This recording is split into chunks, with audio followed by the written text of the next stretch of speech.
Welcome in to Says Who Sports. I'm John Dauphin.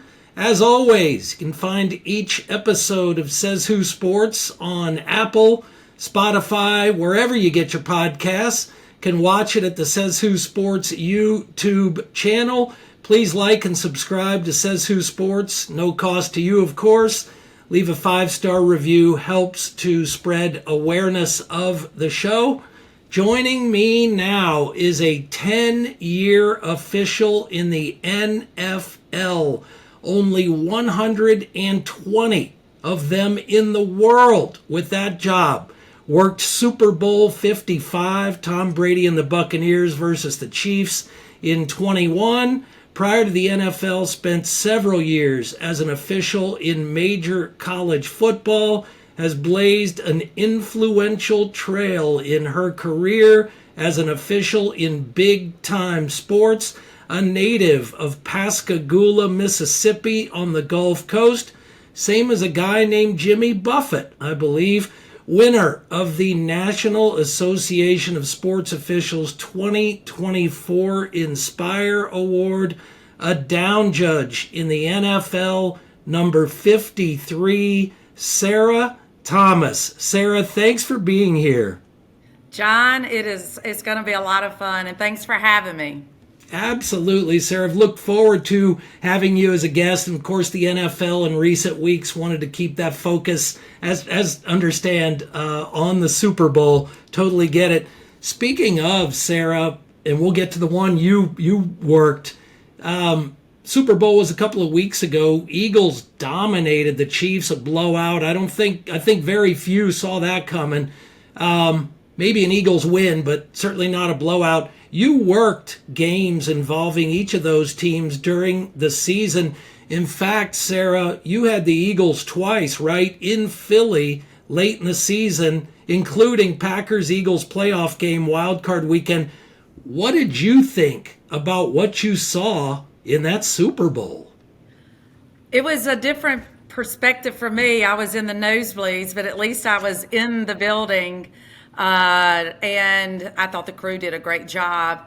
Again, I think just as a viewer, you just didn't see a very one-sided win for the Eagles coming, but any Super Bowl you get to go to is just exciting. There was a lot going on, and it was fun to be, again, a fan. But both of those clubs are fantastic clubs, very elite players, as you know, and coaching staff on each side, as all of the clubs are in the NFL. But definitely didn't see it being so one-sided, John.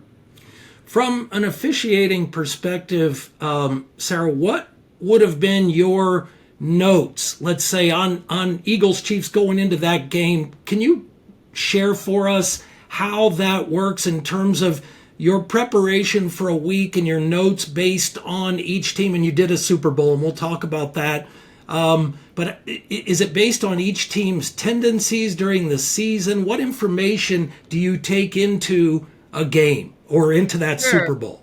Sure. Having worked the Super Bowl a few years ago, it does give us a little more time as officials from the championship to the Super Bowl to be able to watch film. And if you've had the privilege of officiating those teams at any point that had competed in the recent years, you're able to pull that up or talk to other officials that have had them if you didn't get the chance to work them.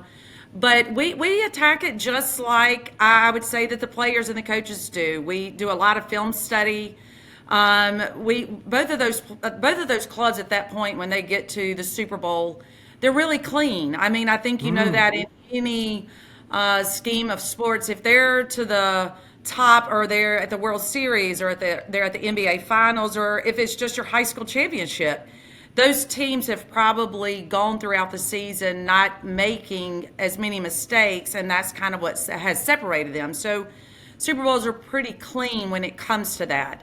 But again, we week to week basis, we do a lot of work. We don't just show up on Sunday. We don't just leave and show up. There is a plethora of things that we do from the end of a game on Sunday till we get prepped for the next week's game. I'll get home from a game. I will have dissected that game before I get home and then probably re-dissect it on Monday. We have a great system where our crew, I'm on the Brad Allen crew, and the crews I've been on, we do a spreadsheet. And it's all the plays in that game. And we constructively criticize, or we say, hey, that was a great call, or we just kind of dissect it from our vantage point. And once we get all of that game to bed, then I start prepping for the next week's game, usually Wednesday night, Thursday morning, and dive in. We do tests, but as far as each club specifically, I mean, there's stats out there, and we can evaluate all the stats that we're given on a week-to-week basis for the clubs that we have. But early on when I started officiating, you never want to be that official that has the preconceived notion of what a player is going to do. And as a player myself, I hated the officials, John. I thought they had this authoritative figure because they were in stripes, and I was that player that really pushed the envelope. And I didn't play football, but I competed in college basketball and played softball as well, high school. I decided not to do it in college because I did want somewhat of a life. But I hated the officials. I'm like, you don't have to blow the whistle every time I go up to block a shot. Or I may have fouled them sometimes, but I was the type that if I'm going to foul you, everybody's going to know that I have fouled you. But so I have that tendency to not have any preconceived notions, but let the players play, and from my vantage point, just administer athletic justice when the need arises. I love that. No preconceived notion about what a player may or may not do. And you mentioned there your disdain for officials as a player, and as you mentioned, played college basketball at University of Mobile. Sarah, did you respect officials? Did you ever think that they were you at a point where you ever thought an official cost you the game? John, probably early in my, if he had done this or if he had done that, I would say she, but there weren't too many she's back then. But as far as officiating, but as far as the respect level of it, as an athlete, I don't know that I really did when I was playing. I knew that they had a job to do. When I got to college is when I really learned that don't ever be in a situation where a call or a no call can determine the outcome of a game. And it's in the world of basketball, in the world of football, average game, 165, 170 snaps. I mean, college is a lot higher with the number of snaps that they get, but there's ample opportunities or mishaps throughout the game, but you don't ever want to be in the position as an official that they're leaving saying that an official cost the game, because that's the narrative that we all have to defend. It seems like it always falls on our shoulders. And with that being said, when I started officiating, my respect, or the lack of, for officiating completely shifted my very first meeting when I joined my brother in 1996. I literally walked into that meeting going, you have got to be kidding me. These clowns get together and discuss this. They're challenging each other. They're going over rules and play scenarios. And if I had known that as a player, I do believe that my mindset would have changed for officials, because we take such pride in what we do. And it was eye-opening for me at the age of 23 to see how much pride at the high school level here in Mississippi that they take it, and I carry that with me to every game in the NFL.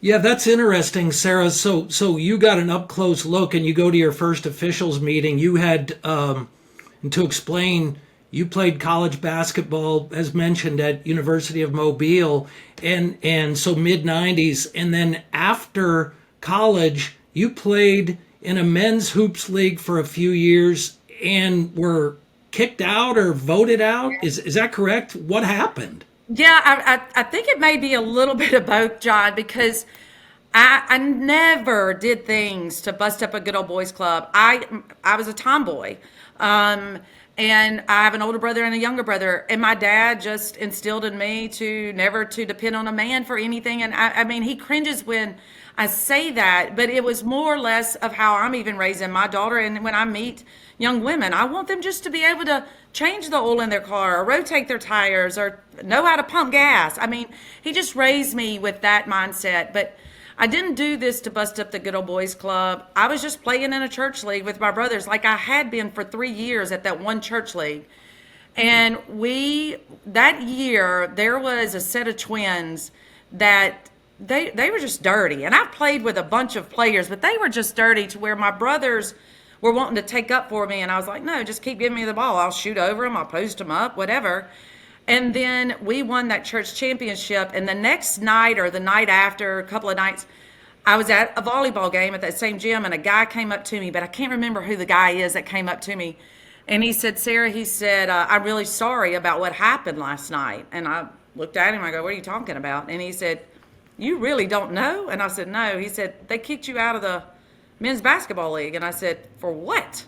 And he said, they said it's because you're a girl. And then I like took a step back and I said, all right, I've been in this league for 3 years. Are they just not realizing I'm a woman? And then I said, was anybody from our team there? Like, did we even have a vote? And he said, no. And I knew better because I knew my brothers or the guys on the team would have been like, hey, let's go up there. They're wanting to have a vote to kick you out. So I went to the church, I went to the preacher, and I just said, hey, is there any way I could question why I was kicked out? I mean, we didn't have a vote in it. Can we have a revote? And he said, yeah. So we had a revote the next night, and it was 8 teams that wanted me, 8 teams that didn't. I had no clue. And so the tiebreaker was the preacher.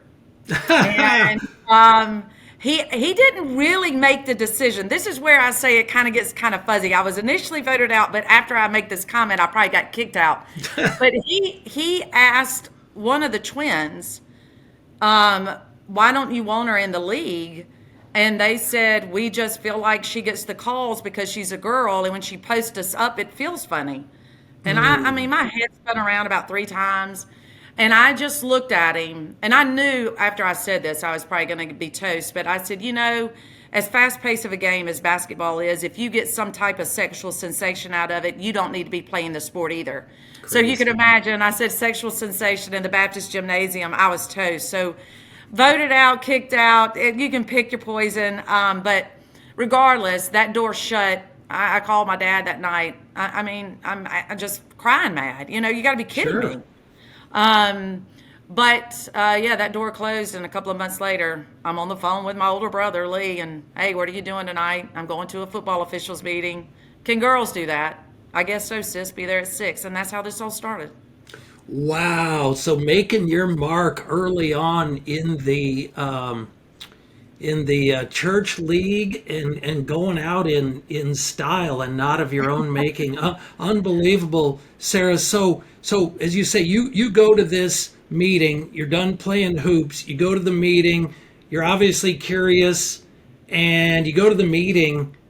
What was that like? I'm telling you, again, I told you, like, my brothers never took up for me, but they were, like, wanting to go into that game and take up for me. I was like, no. But right before I walked into that meeting, my older brother stopped me, and he goes, all right, sis, which took me by surprise that he did it. He said, there's a bunch of old men set in their ways in here. You're going to get some strange stares. And I don't know if he was like, no matter what I tell my sister, she's going in that building. But I think he wanted to prepare me, or maybe him, not to get all the strange stares too, that here I am coming in with him, sure. And he's just starting out. Because who does that? I mean, now that I'm actually just having this first thought, I guess, with you, John, that like my brother may be embarrassed that he's bringing a girl into this very male-dominated profession. He's never said that, but I could imagine that was probably a little odd for him.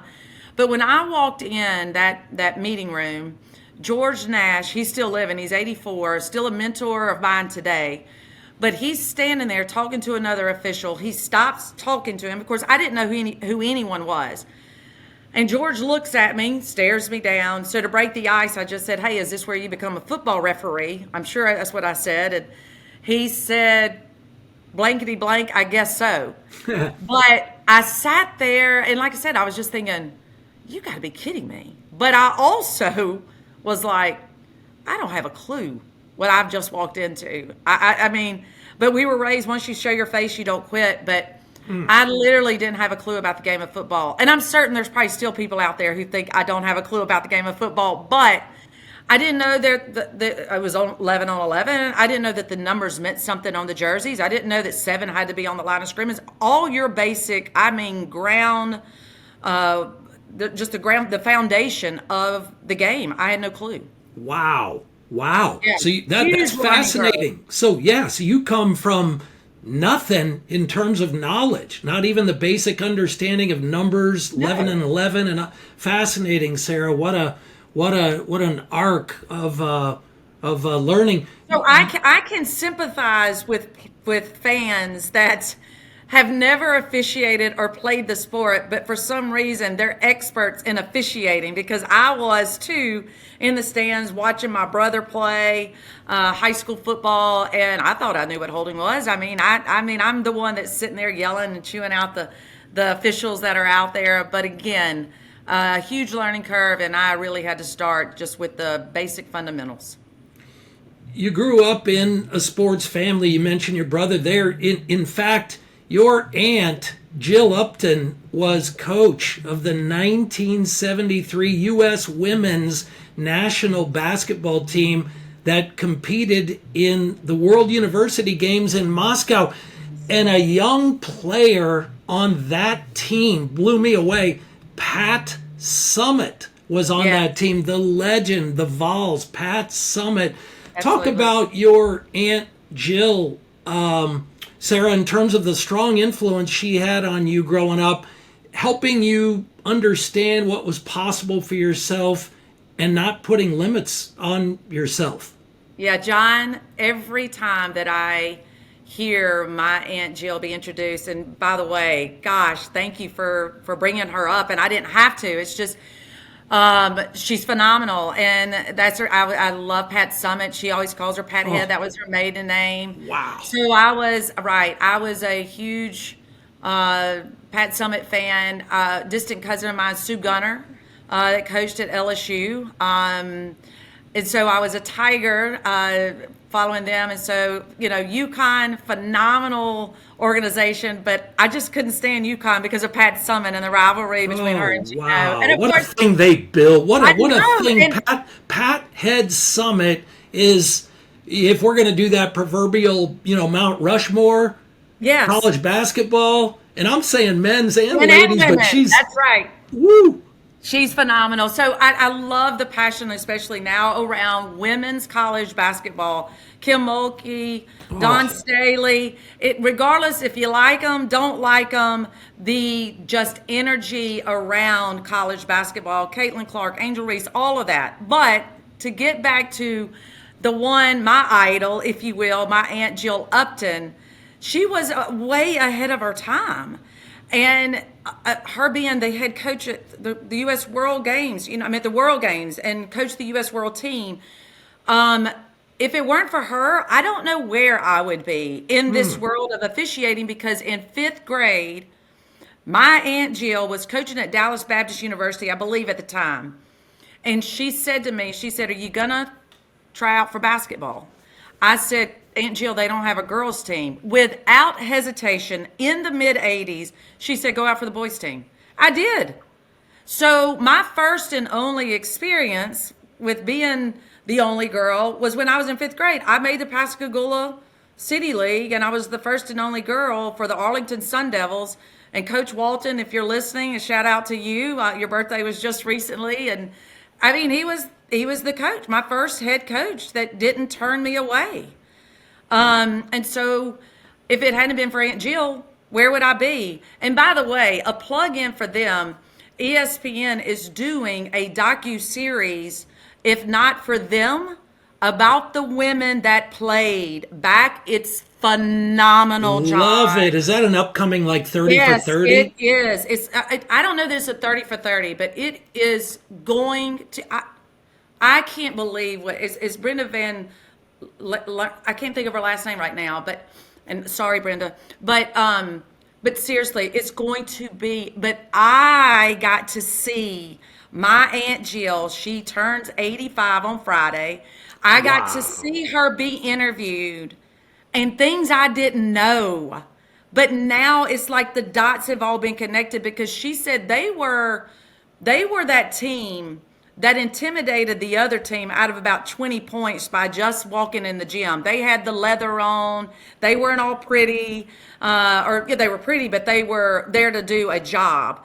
But I got to hear so much from my Aunt Jill's perspective to where that's why when I was in fifth grade that she didn't hesitate to move on to where we are today. And now I have a sixth grade girl. Fifth grade is when she started playing basketball. And for her to tell me, I'm the worst player on the team, Mom. And I just looked at her and I said, well, just think of it this way, baby. You're exactly where Mama was when I started playing basketball and I got a full scholarship. So what my aunt did is just the domino, the residuals, the impact that she's had on my life personally, which I am so grateful for, but also just she's a legend. She's a legend. Unbelievable, and instilling in you that take no prisoners. It's all about work ethic and hammering it and how bad do you want it, and Yes. and you've just taken that and run with it. So you started mid 90s. You're 3 decades in officiating. You started mid 29 90s. seasons. Yeah, 29 Wow. seasons. And I didn't really put it into the seasons, but Bo Cheek is a legendary football official in the NFL. He just worked, I think, his fourth Super Bowl, this past one. But he said, hey, I started in 1996. And I was like, that's when I started. So that's when I was able to calculate the seasons because I've just never really thought of it that way. But yeah, you're right. I mean, we're knocking on 3 decades of me officiating football at some level. It blows my Unbelie- mind. Yeah, unbelievable, So for Sarah. all the viewers, I started when I was 10. I mean, if you're trying to do the math here, you know. Right, started young. How did you get the opportunity? Because you worked major college football, you worked Conference USA several years, you worked some Big Ten. How did you get the opportunity to work college football? Yeah, by a man named Joe Haynes. Dr. Joe Haynes was an NFL official. He was an NFL scout that was scouting officials. And you just have to know, I had my two sons were starting to get older into organized sports. Here in the state of Mississippi, junior college football is really, really good. And in any walk of life, when it comes to business, you want to start at the bottom and work your way up. It's the same world that we live in as officials. So high school officiating, my crew chief, Larry Tucker, wanted me to apply to be in the JUCO system with him and be on his crew. Well, that supervisor official said he would never hire me because I was a woman. And I just said, this job's tough enough. If he don't want me on my merit, I'm not about to try to prove myself as a woman to a very shallow thinking individual. But my 10th season, boys are playing organized sports. Here I am. I go, I'm going to give it up after this year. I got the opportunity that 10th season in high school officiating to work a state championship, and Joe Haynes was there. And after that game, 4 days later, he calls me, and he said, I wasn't there to scout you, and I didn't even know that you were a woman. And I said, I don't know if that's a compliment or not, but regardless. But there was a play that happened in that game. And he said it's what separated you, my field presence. Not that I got the call right, but it was a very heated deal because the chains had moved, very heated coach. Cool under pressure. Yeah, and he just said the way you handled the crew and the coach just kind of separated you. So he called Gerald Alston. At the time, Gerald was still on the field in the NFL officiating, but he was also supervisor of Conference USA. And I had an audition at Southern Miss, and Gerald called me and hired me over the phone, sight unseen. And I joked with Gerald, I go, I mean, I knew you were old, but senile. I mean, you're gonna have the first one. And John, honest to God, I didn't know that I was the first woman in collegiate D1 or whatever the title is. I have no clue Sure. until I went to a clinic in Reno and somebody there told me. Gerald never told me. I had no clue. But he Which hired is me. credit to your work, right? All based on merit, based on performance. It wasn't about that. That's what I want to think, John. But I can tell you this: Gerald Alston that hired me never said any of that. Never addressed me as the first female or anything. It was just I was an official. But he did tell me before my first game. He goes, "Hey, I need you to blend in. I want you to tuck your hair." I was a little miffed about that, John, but a great learning moment for me. And then, of course, also women that were the first that I've learned from them. There was no one that looked like me. So Gerald was all that I had, and he was an official. But he knew that if I walked out there with my hair out, immediately I would be stereotyped as, what is she doing here? So I tucked my hair, and then he told me to wear little or no makeup. And I said, well, we crossing the line there. There's going to be cameras. I got to wear some makeup. But I'm thankful that Gerald told me to do that. And now it's not such, it's just old hat. I mean, 10 seasons, and now there's females officiating everywhere, and we're able to wear our hair out or however it is. But he did not want to draw that extra negative attention to me. And I'm so thankful that he approached me that way. And so you were selected while you were working college football to work a couple of Senior Bowls in Mobile. And you, again, graduate and played basketball at University of Mobile. What was it like for you, Sarah, to come back, a homecoming of sorts? John, I promise you, if they would have said, hey, you can go to the Senior Bowl and there's going to be an all-star basketball game, I'd have been like, game on. So, but whenever you're going as an official, and Billie Jean says it best, pressure is a privilege. I add a little bit to that, and I tell my kids, but don't press. But in our world of officiating, you're working collegiate level, rules, mechanics. Then the Senior Bowl, you have just a few weeks to prepare when they select you to try to grab as much as you can of the professional rules. So there's so much pressure on, they're looking at you. You wouldn't be selected to these all-star bowl games if the league and the officiating department doesn't have some interest. There's no guarantee that you're going anywhere by working it. And of course, that's why I worked a few of them. But the pressure, but the homecoming, I probably didn't tell many people I was coming to Mobile because I had a job to do. And I didn't want to have all the additional distractions, but it was great for my kids because they were young. They got to see all their favorite players out there. That was one of the perks that, hey, they got to go to the Senior Bowl with me. But once it was down to business, I didn't think of it as a homecoming, but more of, hey, this is a job I got to do, and I got to do it well. And so you get the NFL opportunity. Did you spend a couple of seasons, Sarah, in development program? How did that work in terms of your entry into the NFL development pool? Yeah, so they used to have NFL Europe, as we all know, and it wasn't just for the players, coaches to go over and be recognized or continue their craft, but also the officials would go over. And I've learned through this too, and one of the biggest messages I give to officials is your off the field tactics and how you carry yourself might be more important than your ability as a high school or collegiate level. I mean, it's just so important. So they had that over there. Well, that dissolved. So then the developmental program, which Wayne Mackey is now named after him, which passed a couple of years ago. Yes. Wayne Mackey. But before, I never got to go over to NFL Europe, but I was able to do training camps, and that was vital because the Saints at the time were at Millsaps, I think a couple of years, probably the hottest training camps I've ever been to. But I was able to do that, and then the developmental program was established, and there were 21 of us officials that were in the original developmental program. And that was 2013, and I did a Senior Bowl, and there was a play that I say still kind of haunts me in that Senior Bowl. I didn't get hired in 2014 because you start listening to the rhetoric, or you want to listen to the rhetoric. Hey, what was sorry, Sarah, but what was the play that haunted you?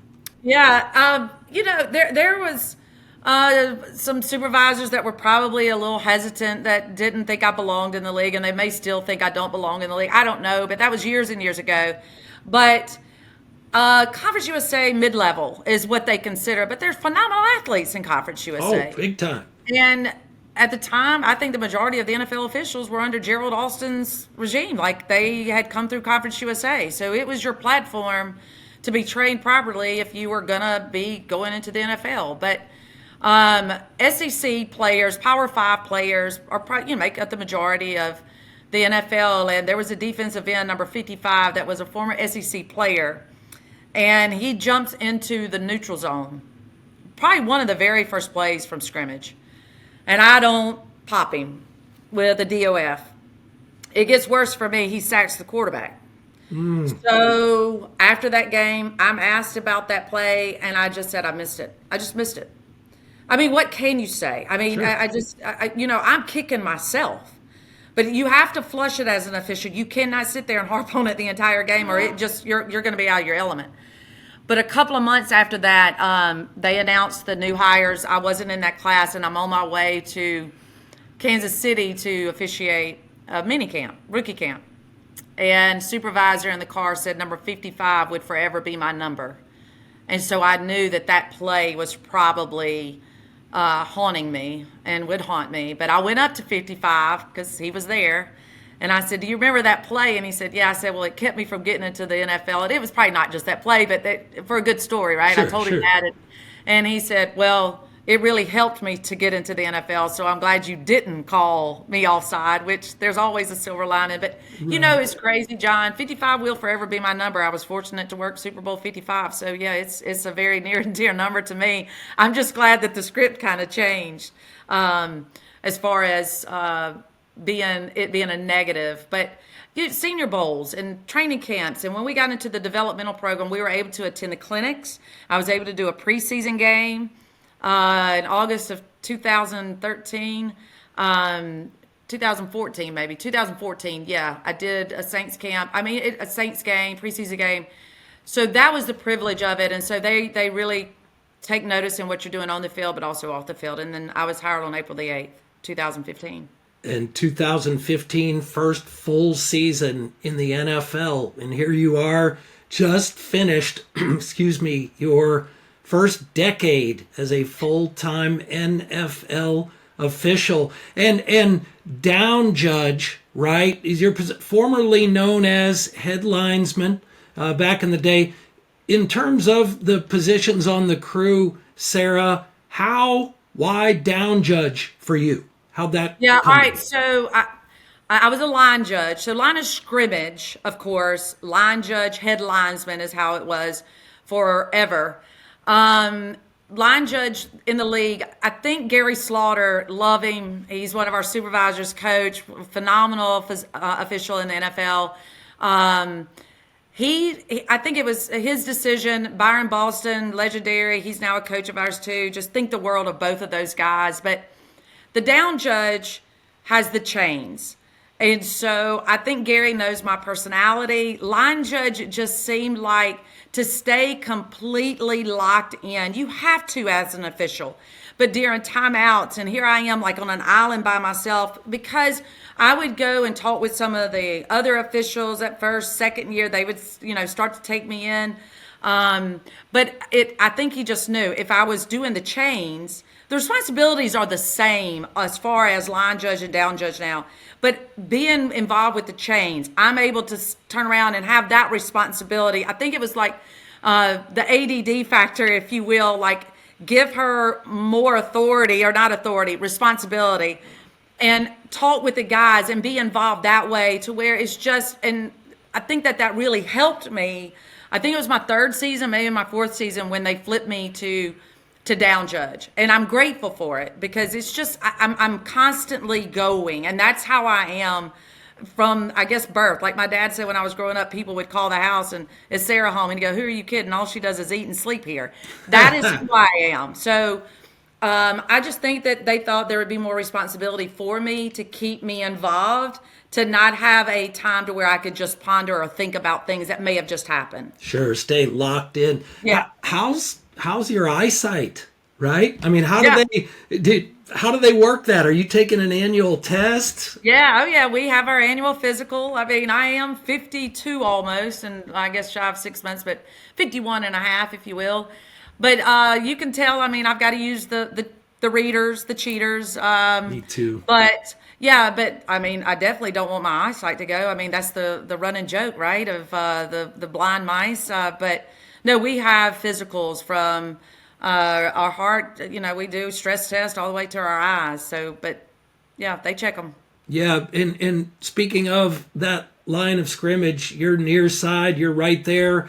These players are amazing, big, fast, things happen quickly. It can get crazy over there. You were injured from a hit in a game, right, Sarah? Had to have surgery. What happened? Yeah, it was a busted play, and I just didn't go far enough back into the out of bounds. I thought I was far enough back, but when the quarterback was rolling out to my left, I'm responsible if he steps out of bounds before he passes. So I had to have an angle to be able to see. At that time, yes, but now I replay can come in and say he was out before he passed it. But at that time, it wasn't. I had to be the one that determined was he out of bounds before he passed it. So I'm taking a peep at his feet, and he slings it. And when he slings it, they're on top of me. They're right Which at game me. was this, Sarah? It Sorry. was Minnesota at Green Bay. Oh, so you're at Yeah. Lambeau Field. Oh yeah, it was a bombing 29 degrees, which I think I'm grateful for because I think that's what helped the break not hurt. But I got hit by Cal Rudolph, and I had a broken wrist. But I went into the game and I looked up, and there was 4 minutes left to go in the game, and I said, "Put the splint on. I'm going back in." And there was a player sitting there, and he said, "You're one bad. I can't repeat it." But I finished the game, and I kicked myself, John. I mean, when I got in the tunnel, Mom, sorry, but I lost my religion. I just was so mad at myself. I'm like, you got to be kidding me. How do I get hit? Then my first question was it a completed pass? I was like, there's no way they could have completed that. But then I looked at myself, where was I standing? And mechanically, I just wasn't far enough in the white to get out of bounds. But yeah, I finished the game, and run and joke with that, John. My kids called me. Mom, are you okay? Yes, I just have a broken wrist. But yeah, I've got a plate and 7 screws and a pin there. But I said, yeah, I just have a broken wrist. And they said, well, we're glad you're all right, but you do know that you got run over by Rudolph on Christmas Eve because it was Christmas Eve. Off the tight end, right? Big, Yeah, big man. yeah, he Wow. is. Great stuff. Yeah. Sarah, you hear people say officiating is a thankless job, right? Is that accurate? I don't know that when I hear people say that,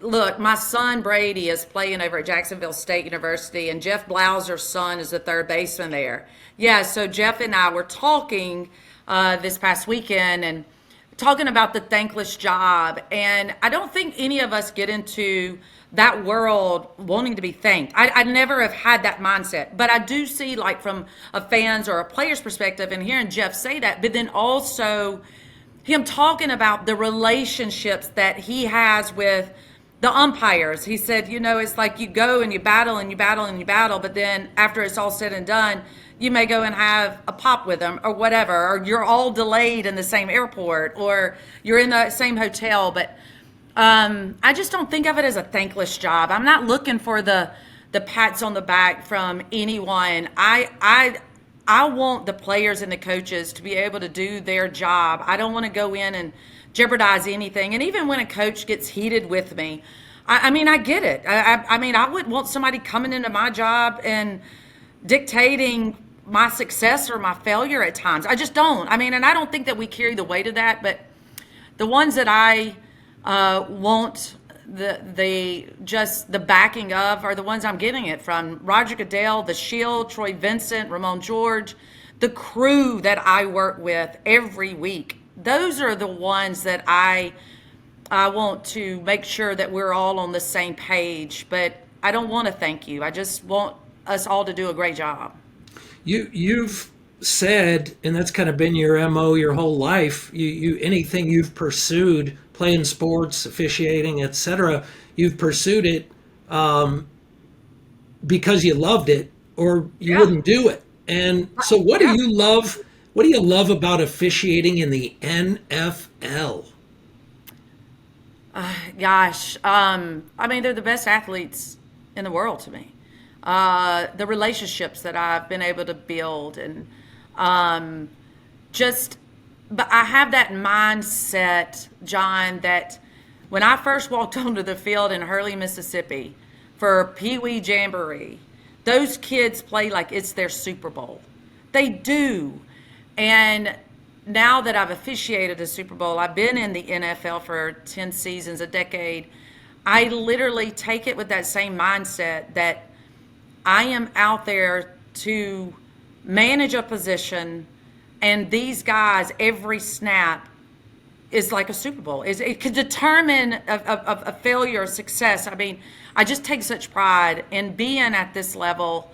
I'm very fortunate to be with such an elite group of guys that are out there and doing something that they love. And I'm on the speaking circuit. I've done it for probably 20 years now. And I've learned don't go through life to prove people wrong, because that's going to rob you of why you are loving the craft. So many people, I had that chip on my shoulder. I'm going to prove this person wrong. I'm going to prove that person wrong. But that list of people, John, never goes away. As soon as you check one off, there's a new line leader. So I've just instilled in me to prove to myself I belong where I am. If I failed, use it as feedback, build off of it. Don't do things for the recognition. I swear, I can't stand someone that just wants a title, some bigwig. A boss has a title, but a leader has the people. And that's how I feel about the Shield. There's a ton of leaders. They're not worried. This is the betterment for the organization. And people that want to do things for the recognition, they'll step on anybody's toes to get up that ladder of success. But I can promise you, they're not doing it for the right reasons, and those toes they stepped on will be the backside they will kiss on the way down. But if you're doing things because you love it, the people you thought you had to prove wrong, they're going to fall in behind you because they see the work ethic, the infectious love that you have for the craft, and the recognition. It may come, but it may not come in your time, but it'll come. But I love being on that field, trying to work a perfect game. I don't want to have one negative comment. It is very tough for us to do that. A no call. If I don't call a holding, or I miss an offensive pass interference or something like that, I immediately go back to why did I miss it? Look at my head, my eyes. Why did I miss it? I mean, it's a split second, and I can tell you exact. So what did we not communicate enough? Was there something? But I love being on that field. I love the challenge that the game itself gives and trying to work a perfect game, and just being around the guys and the relationship, their families, the way that my kids have become their families. That's why I love it. Love it, Sarah. You have me ready to run through a brick wall. Heck, Good. we're so speaking of the perfect game and performance that merits opportunity, and you in that Super Bowl 55, you earned a Super Bowl berth with your performance that season. Worked the Tom Brady and Buccaneers and the Chiefs. You got to grade out well to earn that selection. Sarah, talk about getting that phone call. If it was a phone call, who called you, and what was that like for you? Wayne to say Mackey you're going to the called. Super Bowl. Yeah, Wayne Mackey called me. I had just left the gym. He called me. I'm coming across the calls. I mean, like it'll never leave my memory bank. But he's talking to me about a play that had happened in the divisional game, the Saints and the Bucks divisional game, and he goes, and I know that you're going to nail it working down judge in Super Bowl 55. Wow. I pulled over, so I made sure I didn't lose cell service, or maybe I didn't hear him correctly or something. And I just said, Mackey, he said, you have earned it. Now you go out there and you show everybody how great you are. And Mackey was a huge advocate, just cheerleader for me, as he is so many. Gosh, if his family's listening, I miss him. We all miss him. But he called me, and I hung up with him, and I immediately called my mom and dad. And my dad wasn't there. I couldn't wait to tell him at the same time, but I told my mom, I said, Mom, I'm working the Super Bowl. And she said, are you pulling my leg? And I said, no, I'm not. And I mean, we had those tears. Like it's a grind, but yeah, Wayne Mackey gave me the call, and I am so grateful that he was the one that called me. Wow, that's special, Sarah. So what was it like to come out of the tunnel for the Super Bowl, see your kids, family in the stands? Surreal, right? Yeah, it is. And I mean, it was a different year. It was COVID year, so Sure. I think there was a 25% capacity in Buck Stadium. But It is the Super Bowl. We do know that there's one that's going to be the world champion and one that's not, and but it's a game. We prepared for it. I mean, Carl Sheffers was the referee, the white hat, and our slogan was just for us to be elite that game, and we were. I mean, it was a great game. I know that it was one-sided as well, but when you're working a game like that, it's not that you think of it one side, because we take it each snap. I mean, we do know game situation. Your football IQ's got to be on point, but yeah, it's the Super Bowl. But yeah, you take it in. My kids being in that stadium, it was the first game that all three of my kids were able to be at in attendance, because both boys play in college baseball. It was just tough for them to get away. So the first game they see mom officiate in the NFL is the bowl? Yeah, all three of them at one time. Yeah, it was, yeah. Wow. They were all there together. It was great. Unbelievable. Sarah, and just a few more, and so appreciate you taking the time with us. How do you, you're 10 years in, NFL gig, and we mentioned the development pool. They're always bringing, potential rising stars into, not just your job as one of the 17 down judges, 17 that have your job in the world. How do you stay ahead of the young guns, those coming up, officials in training who want to be where you are? Yeah. And John, I'm here to tell you, I think I could speak for all the other officials. We don't have that mindset. I want the young to come. And this is, but now, like, stay ahead of the young. We stay engaged. I have them picking my brain about things, about plays, about mechanics. You're counseling them as well. Yes. Absolutely. Why wouldn't we? We need to pull them forward. We need more. Across this country, especially, we have a lack of football officials, and guys are having to work on Thursday and Friday nights. High schools are having to play. But we need them to come forward. But I don't want to just stay ahead of them. I want us to be right there together. I mean, I want them to challenge me, much like in the world of sports.